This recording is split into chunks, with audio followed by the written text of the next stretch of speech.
Welcome to Ash Neil's Radio. I am your host, Ash Neil. That is I. So, we're talking to y'all. Yes, Maxine Waters. Auntie Maxine, she had some shit to say about Donald Trump and the way he's, I guess, starting a civil war. Yep. Now, that wasn't the first time Miss Maxine Waters said it. She said it a couple times. Mainly because Trump said it. Yep. Trump done shared post on Twitter talking about civil war if he don't fucking win the election, all type of shit, right?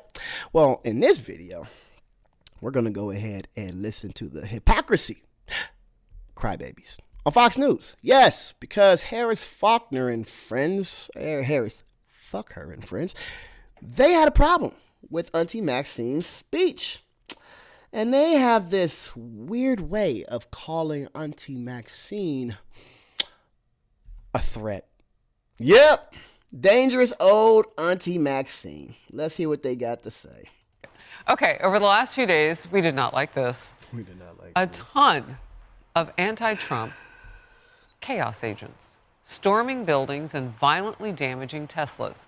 Senior advisor to President Trump, Elon Musk, says he's received death threats because he wants to downsize the federal government. But according to California Democrat Maxine Waters, President Trump is the one who wants to incite violence and start a war. Here she is. According to Maxine Waters.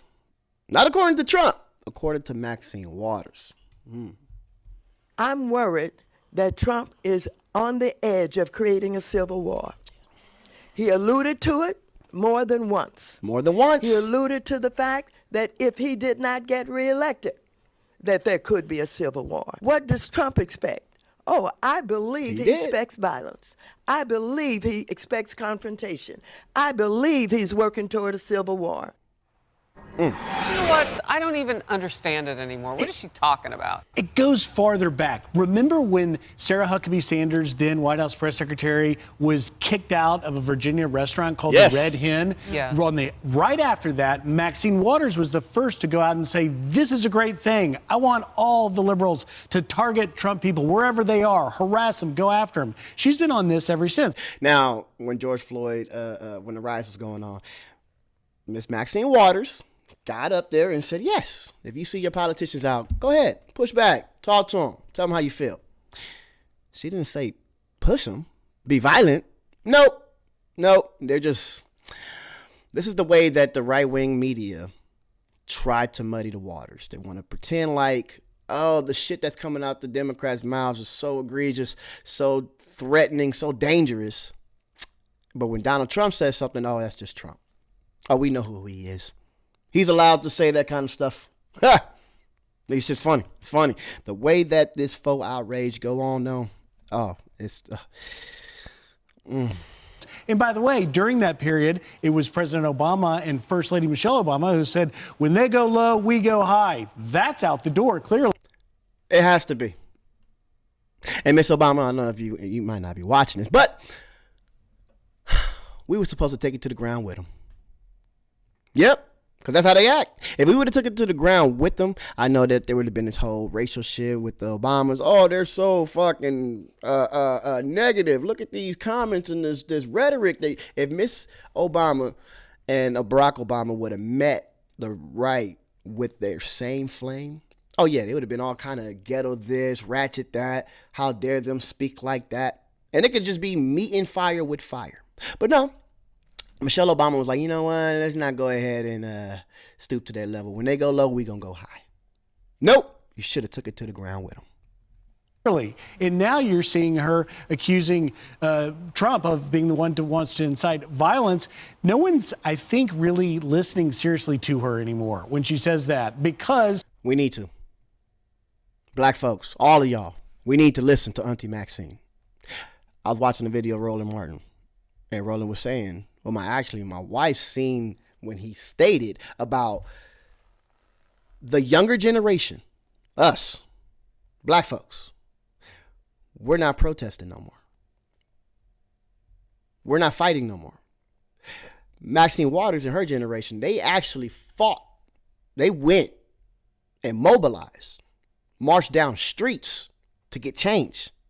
And if they didn't, shit, half of us, the black folks, wouldn't be where we are today. So for us to sit here in this cushion ass position, oh yeah, racism was a long time ago. Oh, the Civil Rights Act was in the 60s. Oh. If y'all think that fight do not have to continue, then yes, this cushion ass position we're in is going to be short lived. So we gotta keep mobilizing. Yes. Within the span of 24 to 48 hours, there's yet another incident like we saw at Trump Tower, where clearly, obviously, people are driven by her hypocritical message to do just what she's saying the other party's doing. Well, that's the thing. Where's the responsibility among these lawmakers? Like, they know their words matter. They know that their actions matter. So Harris, responsibilities behind these lawmakers and their words. That's what she said. Where is the accountability? You know your words matter. But when Trump says shit like, we might be going to a civil war if I don't win this election. What is that? Just banter? you see what was happening at Trump Tower yesterday. You know it's not right for those people to go in there on properties where businesses and residents are kept at bay. Can't even exit what they're paying to live and work in. And she doesn't see that those words are not helpful. Oh my God, these people, they can't leave their Trump Tower apartment complex. Harris, first of all, I think they changed the name. Didn't Trump lose that building? I don't know if that's still a Trump Tower property. I don't know. I could be wrong, but look that up. But what you failed to mention, Harris, is that was Jewish kids and adults.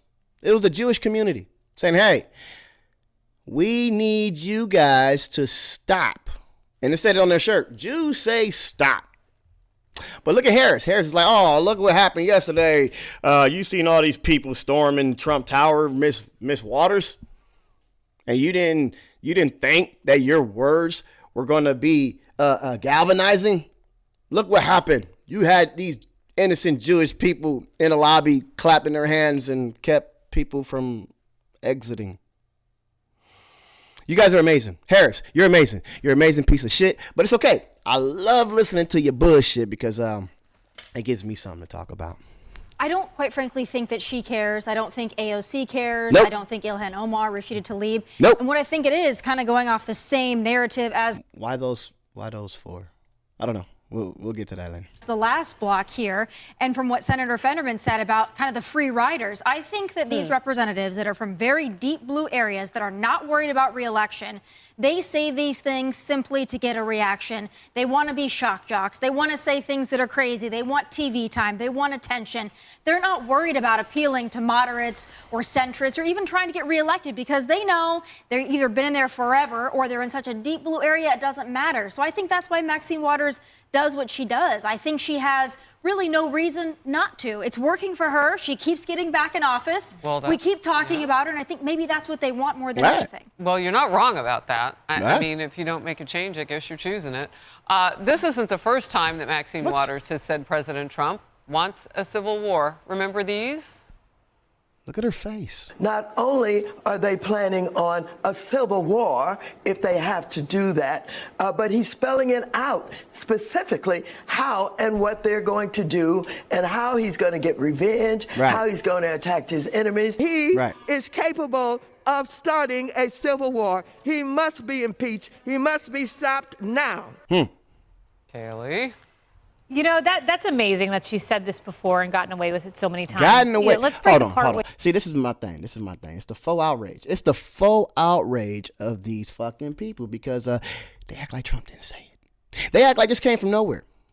They act like Maxine Waters is just over here talking shit, making stuff up, trying to stoke fear in the American people as if Trump never said that shit. When you have a whistleblower that reports things that were incorrect. The president's main response to the impeachment inquiry launched by the Democrats has been to take to social media and to suggest that this would be in the worst interest for the country. One of his responses that got significant attention was him tweeting. Look at that. If the Democrats are successful in removing the president from the office, which they will never be, it will cause a civil war-like fracture in this nation from which our country will never heal. This is from Pastor Robert Jeffries. Now, Harris, did you get at this pastor like that when he invoked the Civil War? Did you get at Trump like that when he shared the tweet?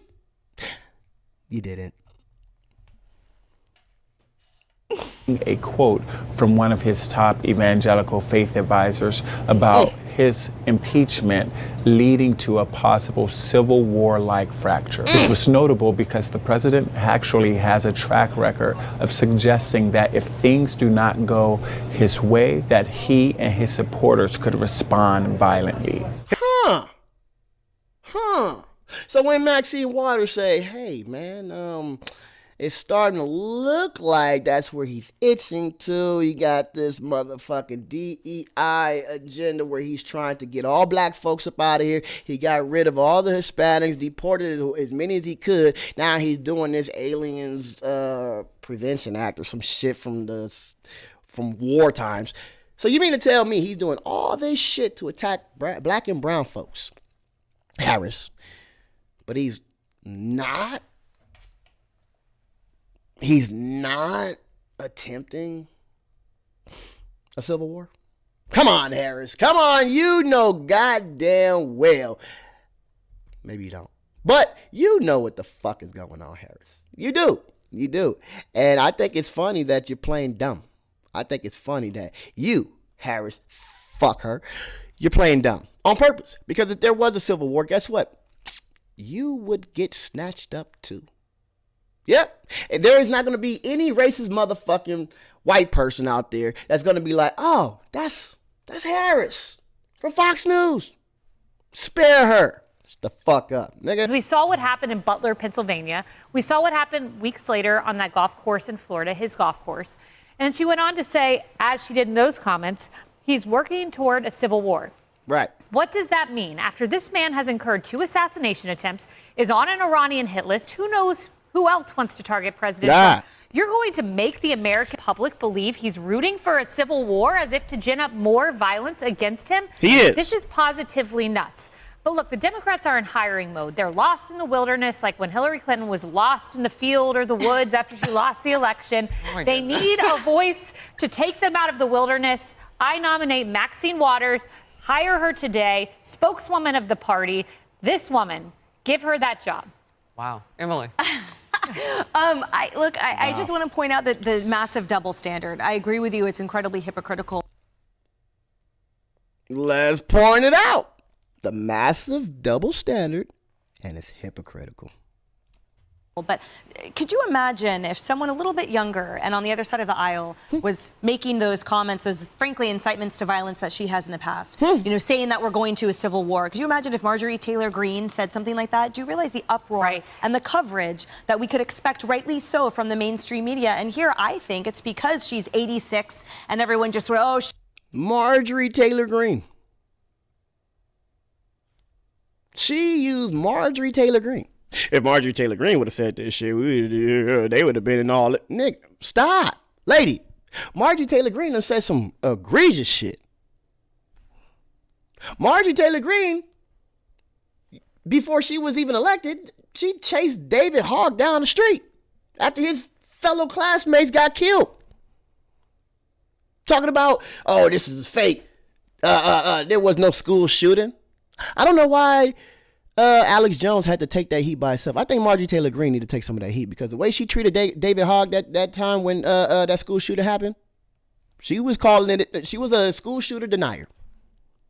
Hell, they just got rid of Representative Al Green for doing shit that Marjorie Taylor Greene did during the Biden administration. How many times did Marjorie Taylor Greene get up and interrupt shit all the goddamn time? We're talking about Marjorie Taylor Greene. What did my girl say? Bush, blonde, bad built Marjorie? That's what we're talking about. The lady who knew she was badly built. She knew she was badly built. She goes into a gym of her own at home, look like it, and she had the nerve to have a Confederate flag lunchbox just sitting next to her workout equipment. It wasn't like the old lunchbox that like fell off a shelf somewhere. Nope, it's something that she recently fucking probably filled up with drinks and shit and was using it for her workout. And when people called it out, they're like, wait, is that a Confederate flag? She's like, no, it's my lunchbox. We're like, yeah, but it still got a Confederate flag on it. She's like, shut the fuck up. This is the Marjorie Taylor Greene that this lady is invoking. No, sorry. Because all the shit that Marjorie Taylor Greene did do, she got a pass. She doesn't mean it. She's somehow forgiven for these incredibly damaging comments, both to her own party and also to safety. We've talked about the weight and the seriousness and the risk of words. And so she, I believe, is among the worst offenders in that way. And it sort of kills me that she's somehow given a pass. And I don't quite know why, because the harmless thing that we've attributed to her, I just don't think that flies. Again, because we've seen what words can do, and we've seen when people with nefarious intent have come to judges' lawns and congressmen's lawns and the like. And yeah, so I just... That she don't even know what to say. She don't even know what to say. She just bringing up shit. That's why we got people coming to judges' lawns, governors' lawns. What about the Capitol lawn, where a bunch of Trump supporters said, "Hang Mike Pence, hang Mike." Nigga, think about that. Hang a vice president. Hang him. Kill him. In front of everybody. Live. On TV. In front of everybody. On the Capitol lawn. These people would sit there and say, oh, it wasn't that big a deal. January 6th was a innocent tourist attraction. Old ladies were just walking around taking pictures. But Maxine Waters, oh my God, she said Civil War. I'm not sure where that accountability is, but it's stale. And to me, this is the new, by the way, constitutional crisis that we saw for a second. Right? There's always like a hot button, a hot comment of the week by the Dems. Legally, right can now somebody it's say War. something to Maxine Waters? Well, at this moment, I don't know if there's an actionable... Like, Harris, what's going on, Harris? What do you mean? Legally, can somebody say something to Maxine Waters? Harris, what did Maxine Waters do? What did she do? Are you going to sit here with that dumbass look on your face and pretend like Maxine Waters had called for violence? Are you going to pretend that Maxine Waters does not have a First Amendment right to criticize President Trump? Are you saying that Maxine Waters need to be criminally charged for uttering what Trump said? Like, this is something that he said. She said what he said, but you want to charge her. I think the term you're looking for is stochastic terrorism. Stoking violence. But J6 was an innocent tourist gathering? Lady, you're disgusting. So no, I don't think there's anything legal you can say to Auntie Maxine. So shut your stupid ass up. We know that you are, look, all skin folk ain't kinfolk. And the way that this piece of shit, Harris, fuck her, parade around like she's one of them. Look, Harris, I got something to tell you. I do. I really do. You not like us. Nope, not at all. I want to ask y'all, do y'all remember when Brian Kilmeade had asked Harris straight up if she makes Kool-Aid? There's Faulkner and Adora. Bella join us with a special holiday recipe. You're going to make peach cobbler. We are, and good morning, everybody. Good morning. You are my friend Bella. Good to see you. Great to see you. Hi, Bella. Bella, tell them what you're going to do. I'm going to pour the mixture into the bowl. All right, Bella has added all You're done, stir, sweetie? So far. All right, so now I'm going to take my peaches and I'm just going to lay Which is great that they're them canned, by the way, in because here. you can do this any time of the year. You can do this. I love do that. it in the summer, and I put fresh strawberries in here, too. Oh, what a good idea. Do you Right? make Kool-Aid? That's another. I'm going to try this. Do I do what? Make Kool-Aid. No, I don't make. Do you? Hey, black lady, over here with this peach cobbler. Hey, you make Kool-Aid? That's nigga. What? Do I make Kool? Harris, Brian is asking you straight up. This is what he's asking you, and you proved his point and mine. Brian is asking you, are you like us? Are you like those black folks over there? Do you make Kool-Aid? And Harris proved everybody right. No, I don't make Kool-Aid. Ah! You don't give a fuck about you or your own people. Nope. And it's crazy because they allow these motherfuckers to do that shit to them. And I think we're at a point where we get to call it all out. Yeah, we're going to call it all out. Harris, we're going to call you out. We're going to call all of Fox News out and every racist piece of shit that think they coming for us.